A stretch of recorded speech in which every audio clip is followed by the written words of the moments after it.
دی اوس هم غواړو د اسلامي همکاریو د سازمان فعال غړي پاتې شو. موږ ټول یو وجود یو او هیڅکله هیڅوک زموږ په منځ کې بېلتون نشي راوستلی.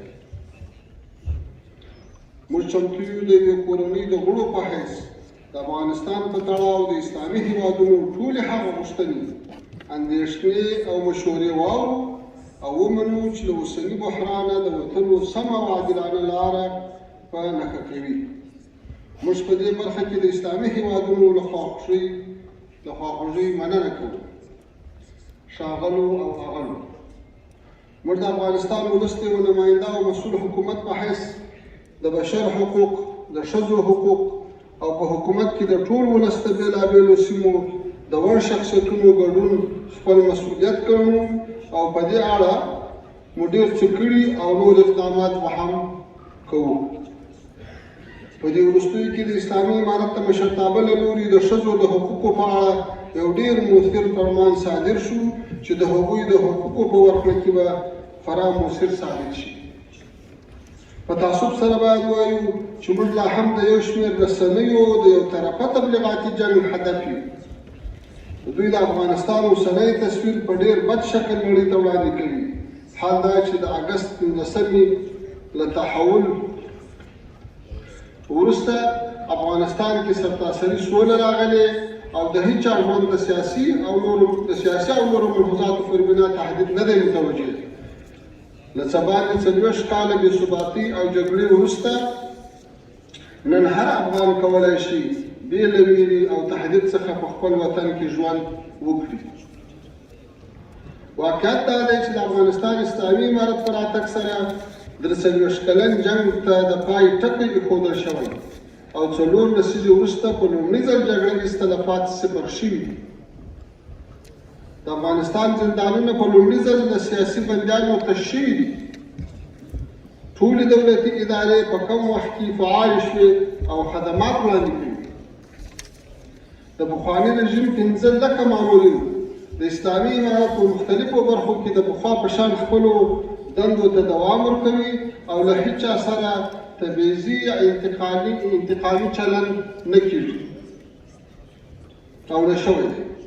اوسنی حکومت کې د هر قوم سمت او مذهب خلک ځان ویني او ژمن وي چې د لا پراختیا لپاره به د هر قوم او مذهب متخصصینو ته د کار کولو ښه زمینه برابره کړي.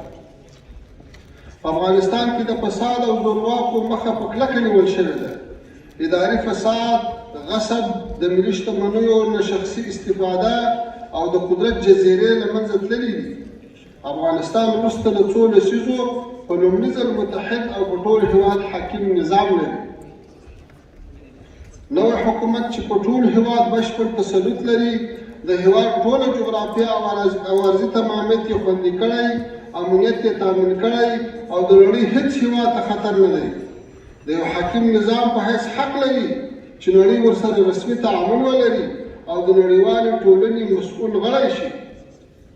موږ ټولې نړۍ او په خاص ډول اسلامي هېوادونو ته ډاډ ورکوو چې د افغانستان خاوره به د چا په ضد نه کارول کېږي او د مخدره موادو د کښت او قاچاق پر وړاندې به په ګډه مبارزه کوو. ټول پوهېږو چې د افغانستان سیاسي انزوا د هیچا په ګټه نه ده. نو بناً د ټولو مسؤلیت دی چې د رامنځته شوي ثبات سره مرسته وکړو او په سیاسي او اقتصادي ملاتړ یې تقویه کړو. افغانستان اوس مهال د امنیت له اړخه خورا خوندي هېواد دی. موږ هیله مند یو چې د منطقوي پروژو کار زر تر زره پیل شي او د نړیوالو په مرسته پیل شوي نیمه پاته پروژې بشپړې شي. اوس بهرنۍ پانګونې لپاره کافي او ښه فرصتونه شتون لري. موږ له نړیوالو او په خاص ډول د اسلامي هېوادونو له پانګوالو څخه غوښتنه کوو چې په افغانستان کې پانګونه وکړي. موږ ډاډ ورکوو چې لازمي اسانتیاوې ورته برابرې کړو. ډاډمن امنیت په پایله کې اوس افغانستان د سیمې د اقتصادي اتصال په مرکز بدلېدلی شي. محترمو حاضرینو، په داسې حال کې چې اوس موږ جګړو، وچکالي، د کووډ 19 ناروغۍ او فقر ځپلې، په داسې حال کې چې ولس مو جګړو، وچکالۍ، د کووډ-19 ناروغۍ او فقر ځپلی دی. بله خوا زموږ د خلکو په میلیاردو ډالره زیرمې کنګل شوي دي. د پیسو د نړیوال صندوق، نړیوال بانک، آسیایي بانک او نورو ادارو لخوا انکشافي پروژې او مرستې په ټپه ولاړې دي. په دې کار سره د روغتیا، معارف او عامه خدماتو سیستمونه له خطر سره مخامخ کیږي او زیان یې ولس ته اوړي.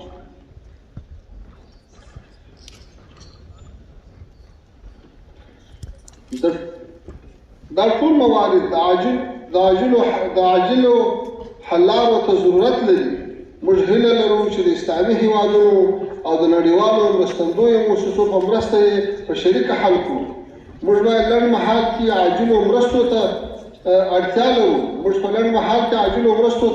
لرو او هیوادوالو تر اجناسو نغدو پیسو ته ډېره اړتیا لري چې هم پیسو یعنې افغانیو د ارزښت ورسره وساتل شي او هم خپل اصلي ضرورتونه پرې پوره کړي. له نیکه مرغه چې افغانستان اوس د یو مسؤل له فساد څخه پاک او متحد حکومت لرونکی دی چې دا به په راتلونکي کې افغانان له ستونزو څخه خلاص کړي. له دې کبله چې تحول تازه راغلی او موږ د غیر عادلانه بندیزونو سره مخ یو، زموږ خلک ستاسې کومک ته اړتیا لري. محترمو حاضرینو، موږ کابل ته د سعودي عربستان او عربي متحده اماراتو د ډیپلوماتانو راتګ ته هرکلی وایو. د امریکا متحده ایالات چې په افغانستان یې بندیزونه لګولي او د افغانستان شتمني یې کنګل کړې، د دې زیان افغان ولس ته رسیږي او د افغان ولس د بشري حقوقو څخه ښکاره سرغړونه ده. دا به له ولس سره دښمني وګڼل شي. موږ د دې ستر مجلس د ګډونوالو هیله کوو چې له امریکایي چارواکو غوښتنه وکړي چې د افغان ولس ځورول او افغان حکومت کمزوری کول د هیچا په ګټه نه دي. دا کار زموږ د اړیکو له بهترۍ سره مرسته نه کوي.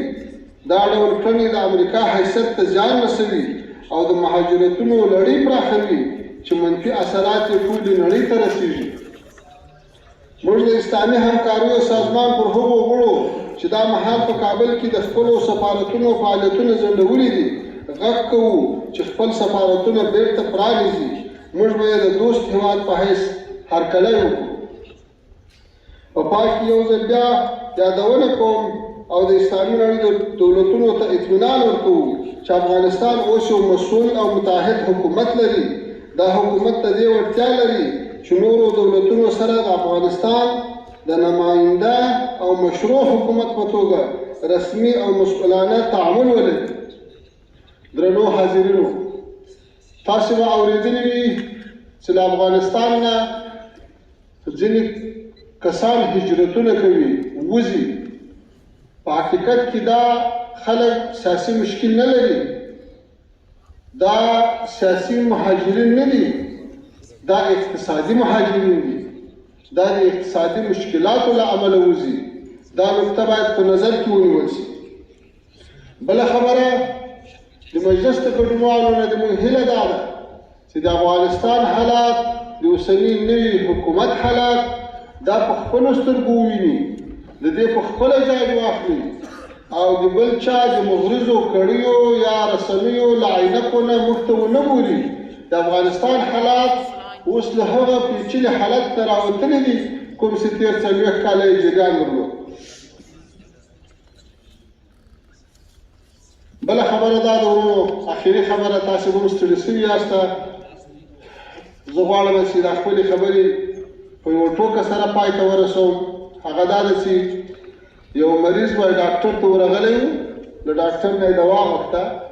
ډاکټر ورته په کاغذ باندې په نسخه باندې دوایي لیکلې وه. دا هماغه نسخه رااخیستې وه، په جوب کې یې ایښې وه او دوا یې نه وه اخیستې او نه یې خوړلې وه.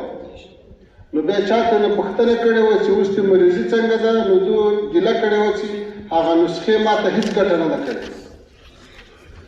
زما مطلب دا ده چې یوازې نسخې، یوازې طرحې او پلانونه دا زموږ د مرض علاج نه ده. زموږ د مرض علاج، د افغانستان د مشکلاتو د حل علاج هغه په عملي اقداماتو کې ده، هغه په نغدو مرستو کې ده، نو زموږ هیله دا ده چې له همدې کانفرنس نه عملي اقدامات شروع شي.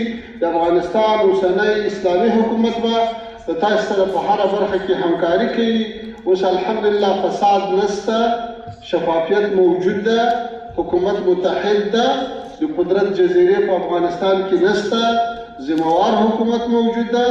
او اوس هغه حالت په افغانستان کې راغلی چې شپه ورځ مسافر، تجاران، ډیپلوماتان او مسافر او نور وګړي د هیواد سفرونه کولی شي د شپې او د ورځې د افغانستان مختلفو برخو ته. د تیرو 4 میاشتو کې موږ په ټول افغانستان کې یوه داسې پېښه نه لرو چې کوم خارجي ته د تکلیف او زیان رسېدلی، یو بهرني میلمه ته د تکلیف رسېدلی. موږ په افغانستان کې د داعش فعالیتونه په ډېر ښه انداز سره کنټرول کړو. موږ په افغانستان کې د خلکو رضایت په ډېر ښه انداز سره حاصل کړی ده. له دې فرصت ته باید ټول استفاده وکړو. د تاسو له توجه نه مننه. واخر دعوانا ان الحمد لله رب العالمین.